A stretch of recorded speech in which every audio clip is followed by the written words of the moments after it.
প্রিয় ছাত্রছাত্রী, আজকে আমরা কর্মা 11 ক্লাস 11-এর কর্মা যে দ্বিতীয় ছোট গল্পটি আমাদের রয়েছে, যেটার পার্ট 1 আমরা পেজ নাম্বার 7 এবং পেজ নাম্বার 8 আমরা আগের ভিডিওতে আলোচনা করেছিলাম। আজকে আমরা পেজ নাম্বার 9, 10 এবং 11 এই তিনটে পেজ আমরা আজকে পড়ব। তো ভিডিওতে যাওয়ার পূর্বে বা মূল টেক্সটে যাওয়ার পূর্বে আমি আমার সমস্ত ভিউয়ারদেরকে বলি যে অবশ্যই তোমরা আমার চ্যানেলটিকে সাবস্ক্রাইব করো এবং পাশে থাকা নোটিফিকেশন যে বেল আইকন, সেই বেল আইকনটিকে তোমরা ক্লিক করে দেবে দ্রুত নোটিফিকেশনের আপডেটস পাওয়ার জন্য, এবং আরও ভিডিও সম্পর্কিত নানান তথ্য তোমাদের নোটিফিকেশনের মাধ্যমে তোমাদের ফোনে চলে যাবে, তোমরা তখন সেগুলো দেখতে পারবে বা চেক করতে পারবে। তো আমরা আজকে পেজ নাম্বার 9 অফ কর্মা সেটা আমরা শুরু করব। দেখো, তোমরা টেক্সট বইটি তোমরা তোমাদের সামনে রাখতে পারো। দ্য সিগন্যাল কেম ডাউন, সংকেত হয়েছিল, and the clanking of the bell announced the approaching train.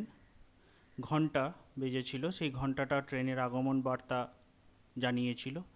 Lady Lal hurriedly finished off her meal. Shrimati Lal তাড়াতাড়ি করে তার খাবারটা শেষ করলেন। She got up still licking the stone of the mango pickle. সে আমের আঠি চুষতে চুষতে উঠে দাঁড়ালেন। She emitted a long loud belch as she went to the public tap to rinse her mouth. সে একটা লম্বা ধরনের ঢেকুর তুললেন যখন তিনি জনসাধারণের ব্যবহারের জন্য ট্যাপ কলের কাছে গিয়েছিলেন তার হাত মুখ ধুতে। After washing she dried her mouth and hands with loose end of her sari. হাত মুখ ধোয়ার পরে তিনি তার মুখ এবং হাত মুছেছিলেন তার শাড়ির শেষ অংশ দিয়ে। And walked back to her steel trunk. আবারও ফিরে সেই তার স্টিলের বাক্সটার দিকে হেঁটে গেছিলেন, বেলচিং, ঢেকুর তুলতে তুলতে, and thanking the god for the favour of filling meal, এবং ঈশ্বরকে ধন্যবাদ জানাচ্ছিলেন ভালো খাওয়ার সুযোগ করে দেওয়ার জন্য। The train steamed in. ট্রেনটি স্টেশনে প্রবেশ করল।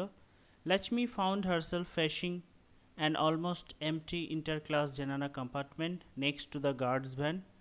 লক্ষ্মী লক্ষ্য করলেন যে গার্ডের কামরার পরেই সাধারণ মহিলাদের জন্য যে সংরক্ষিত মহিলা কামরাটি সেটা ফাঁকাই ছিল, যেটা কিনা at the tail end of the train, কামরার শেষের দিকে অবস্থিত ছিল। The rest of the train was packed. বাকি ওই যে অন্যান্য কামরাগুলো ছিল সেগুলো ভর্তি ছিল। She heaved her squat bulky frame through the door and found a seat by the window. সে তার মোটাসোটা প্রশস্ত চেহারা নিয়ে কোনো ক্রমে দরজা দিয়ে প্রবেশ করলেন এবং জানালার কাছে একটা আসন পেয়েছিলেন। C produced a 2 anna bit from a knot in her sari and dismiss the coolie. সে তার শাড়ির আঁচলে বাঁধা গিট থেকে 2 আনা পয়সা বা মুদ্রা তিনি বের করলেন এবং কুলিকে দিলেন।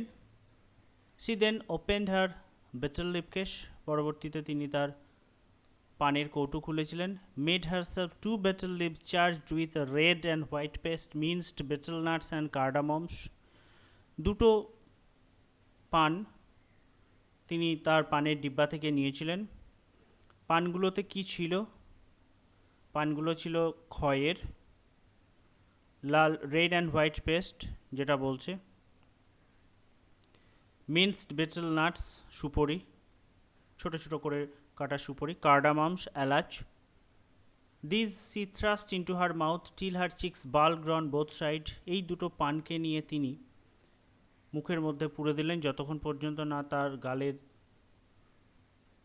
দুই প্রান্ত স্ফীত বা মোটা হয়ে ফুলে আসে।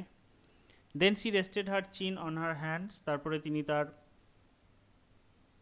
হাতটিকে তার থুতনিতে রাখলেন। And sat gazing idly at the jostling crowd on the platform. তারপরে তিনি অলসভাবে প্ল্যাটফর্মের ওপর যে লোকজন রয়েছে তাদের হুড়োহুড়ি, তাদের জনস্রোত, সেইগুলো তিনি লক্ষ্য করতে থাকলেন। The arrival of the train did not disturb Sir Mohanlal's sang-froid. আমরা আগের ভিডিওতে দেখেছিলাম যে মোহনলাল তিনি যেহেতু সময় পেয়েছিলেন কিছুটা, তিনি ড্রিঙ্ক করতে শুরু করেছিলেন। তো ট্রেন এসে গেছে, ট্রেনের আগমনের সংবাদ কোনোভাবেই মোহনলালকে বিব্রত করেনি।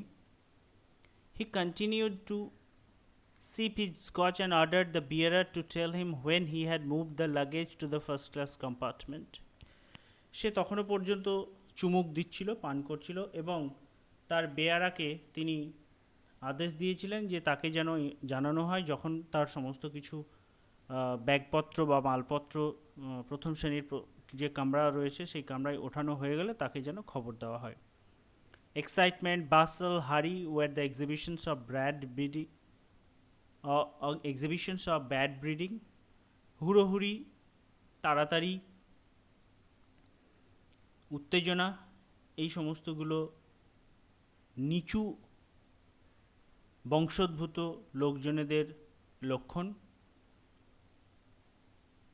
Sir Mohan was eminently well bred. Sir Mohan যথেষ্টই উচ্চবংশীয় ছিলেন এমনটাই তিনি মনে করেন।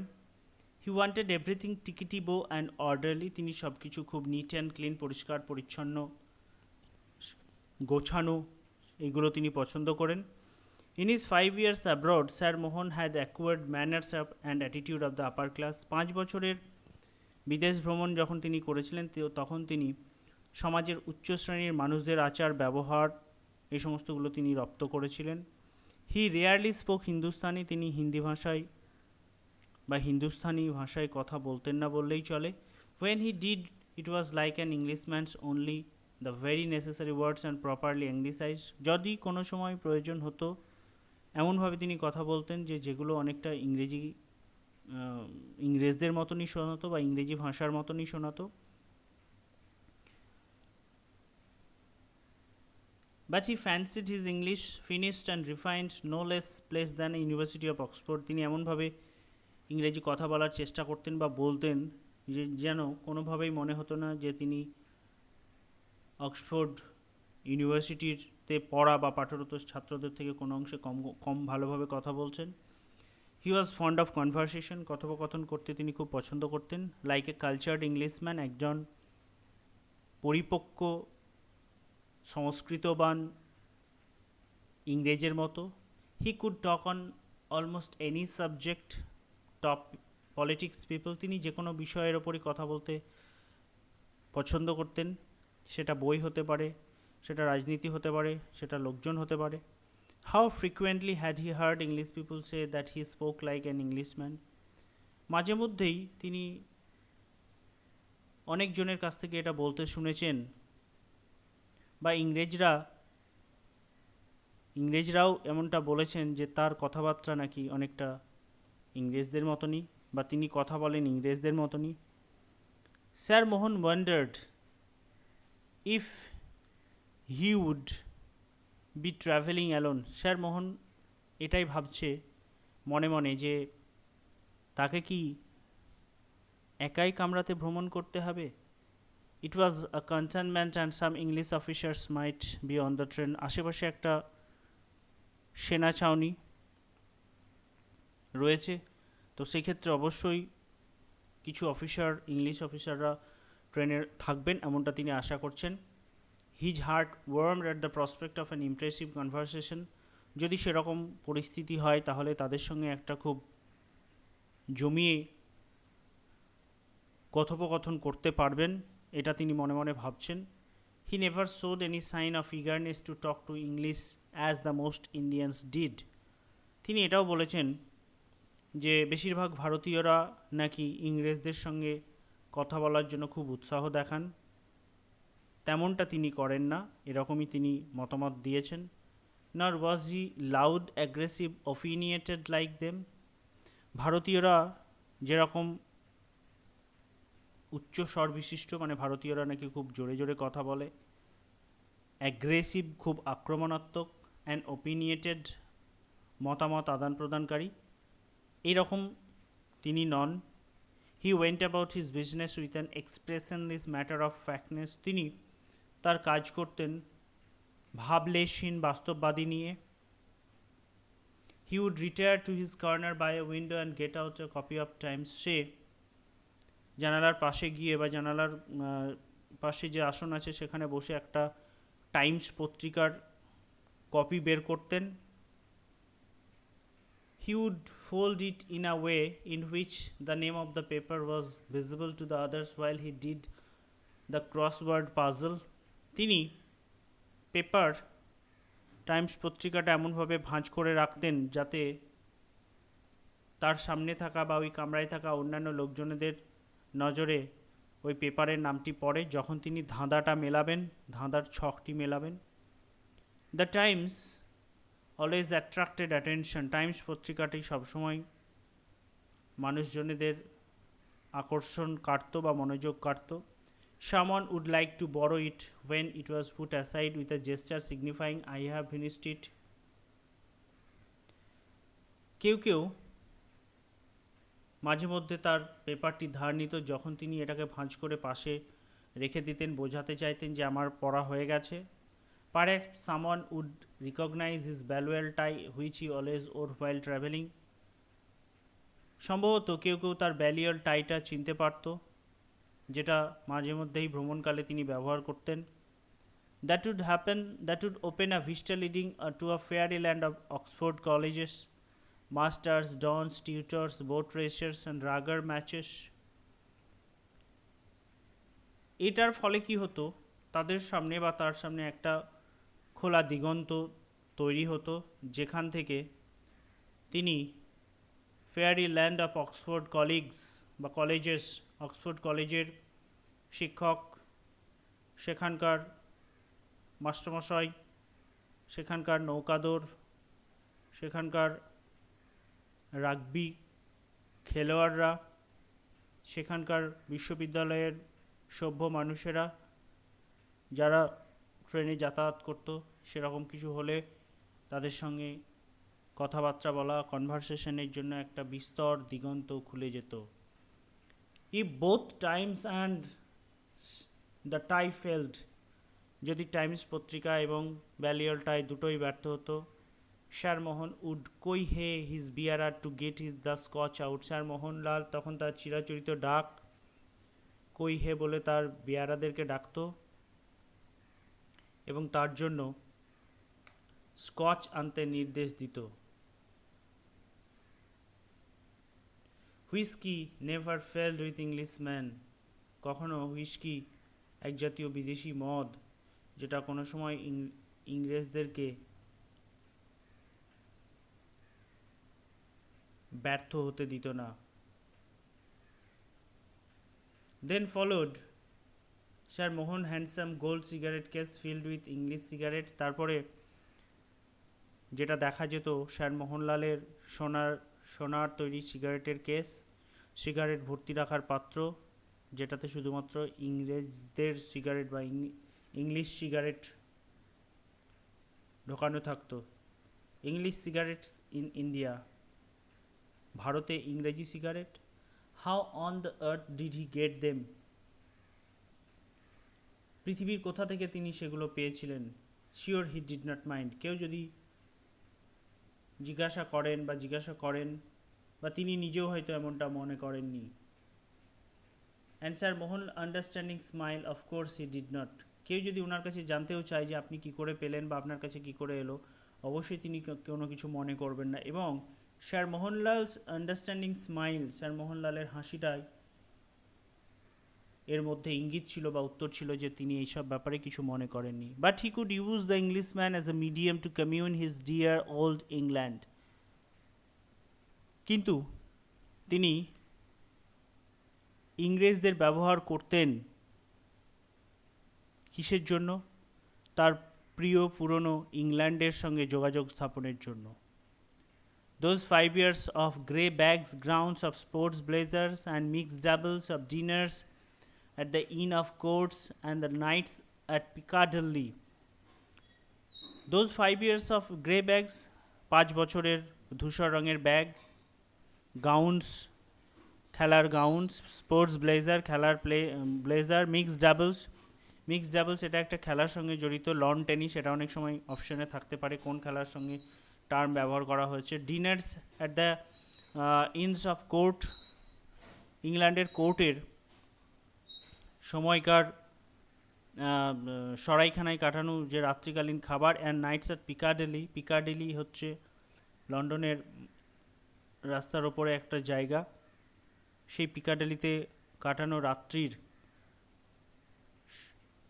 স্মৃতিগুলো সে রোমন্থন করে নিতে চেষ্টা করেছিল বা চেষ্টা করবে যদি সেরকম কেউ একজনকে পায়। 5 years of a crowded glorious life, 5 বছরের গৌরবময় তার জীবন।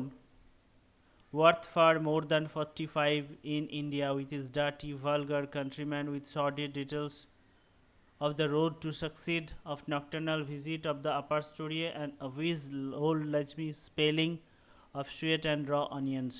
5 বছর আমরা জানি 5 বছর সে বিদেশে পড়াশোনা করেছিল।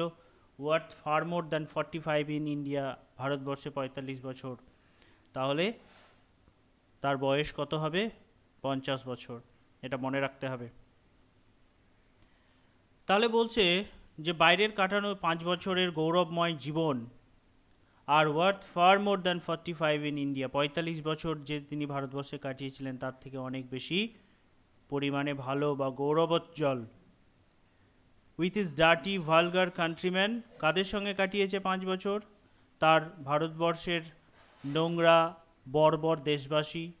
With sordid details to road to the success, ভারতবর্ষে সাফল্য পেতে গেলে অনেক দুঃখ যন্ত্রণা পেতে হয় সেইটা সম্পর্কে বলেছে। Of nocturnal visit to the upper স্টোরিয়ে, সন্ধেবেলায় বা রাত্রিকালীনে তিনি ওপরতলায় তার বউয়ের সঙ্গে মিসেস লক্ষ্মীর সঙ্গে যে অভিসার সেইটা। স্মেলিং অফ সুয়েট, সেখানে ঘামের গন্ধ এবং পেঁয়াজের গন্ধ, তার থেকে তার কাছে 5 বছর কাটানো বিদেশের সময়টা অনেক বেশি গৌরবোজ্জ্বল মনে হয়েছিল। Sir Mohan's thoughts were disturbed by the bearer announcing the installation of Sahib's luggage in a first-class coupe next to the engine. এতগুলো কথা যেগুলো এতক্ষণ পর্যন্ত আমরা পড়লাম সেটা সবটাই তার ভাবনার কথা। Sir Mohan's thoughts were disturbed by the bearer announcing the installation of the Sahib's luggage in the first-class coupe next to the engine.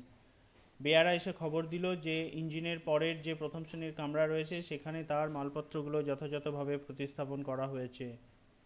Sir Mohan walk to his coupe with a studied gait, sir Mohanlal কী করলেন তখন?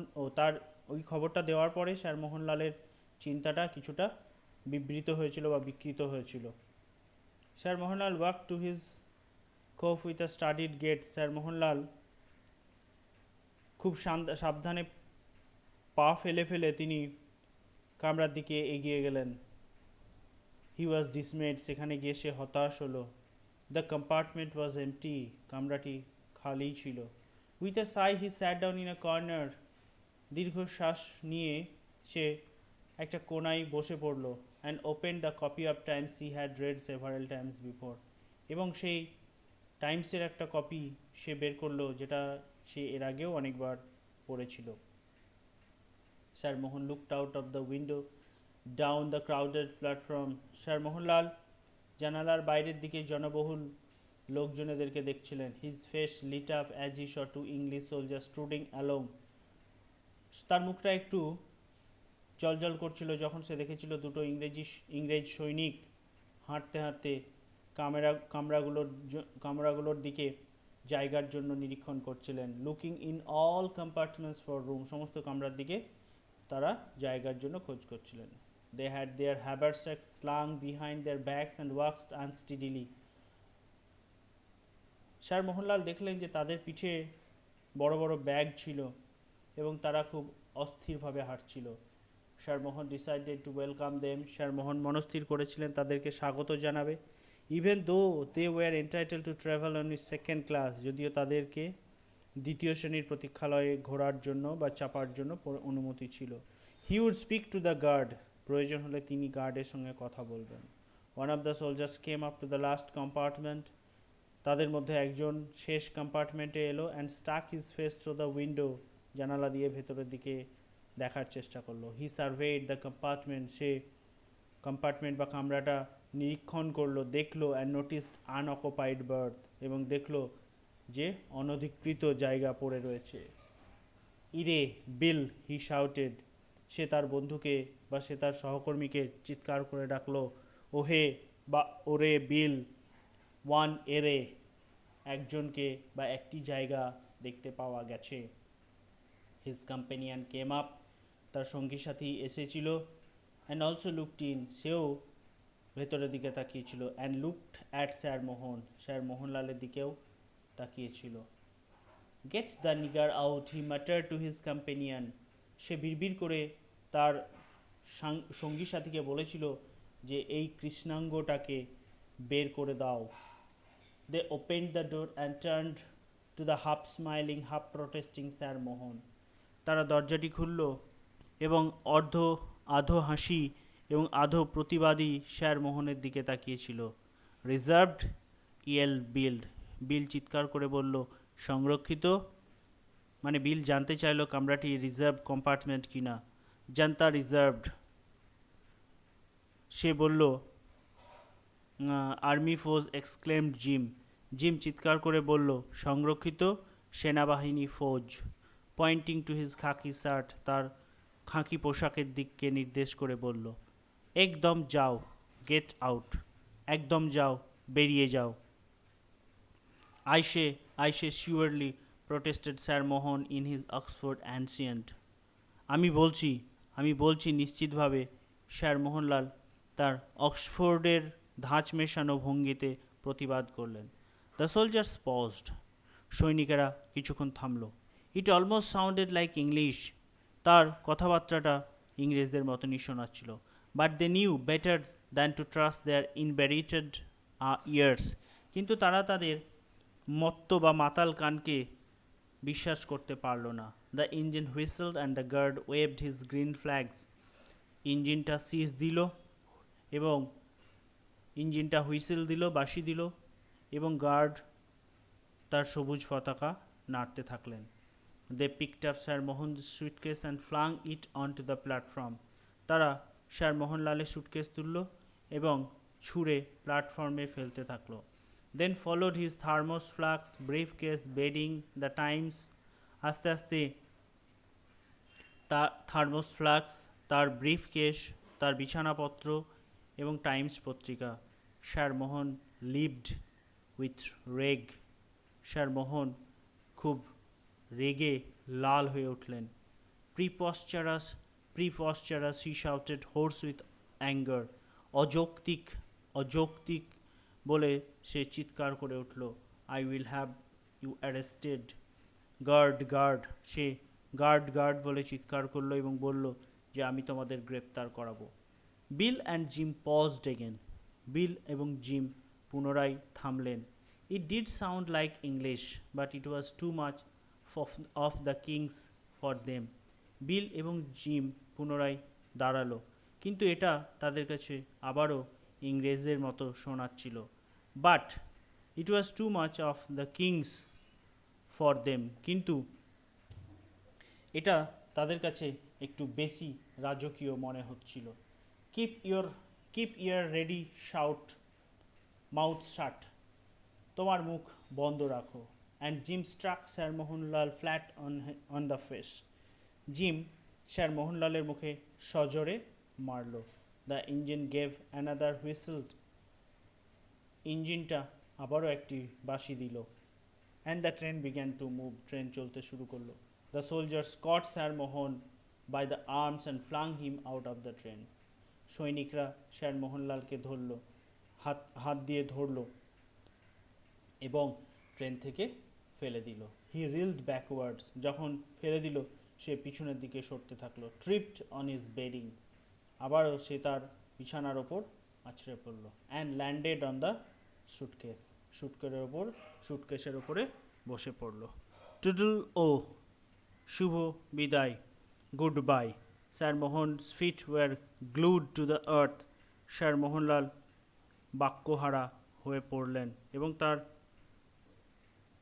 পাগুলি আকাশের দিকে বা উপরের দিকে উঠে থাকলো। হি লস্ট হিজ স্পিচ, তার কথা হারিয়ে গেল। He stared at the lighted windows of the train going past him in quickening tempo, সে ট্রেনের শেষ অংশে থাকা যে আলো he stared at the lighted he stared at the lighted windows of the train, সে কামরার যে আলোকিত জানালাগুলো ছিল সেই জানালাগুলোর দিকে তাকিয়েছিল।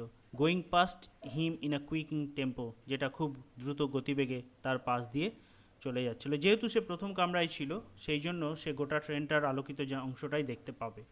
The tail end of the train appeared with a red light, ট্রেনটির শেষ অংশে একটা লাল রঙের আলো জ্বলছিল। The guard standing in the open doorway with a flag in his hands, গার্ডের কামরায় গার্ড দাঁড়িয়েছিল দরজার সামনেই হাতে একটি পতাকা নিয়ে।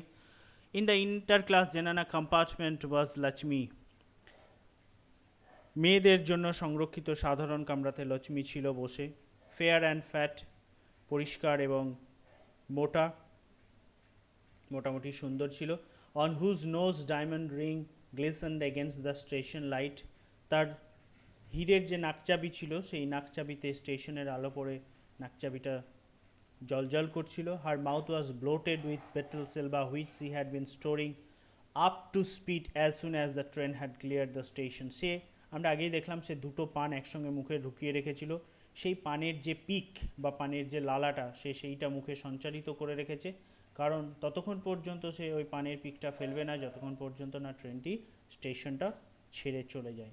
As the train sped past the lighted part of the platform, যখনই ট্রেনটা প্ল্যাটফর্মের আলোকিত অংশ ছেড়ে চলে গেল, লেডিলাল spat and sent a jet of red dribble flying across like a dart, এবং যখন আলোকিত অংশ ছেড়ে চলে গেল শ্রীমতী লাল কী করলো, শ্রীমতী লালের মুখের যে থুতুটা সেই থুতুটা তিনি ফেললেন এবং সেটা sent a jet of red dribble, লাল রঙের ছোড়া যে পানের পিক সেটা তীরের গতিবেগে যেন ছুটে গেল।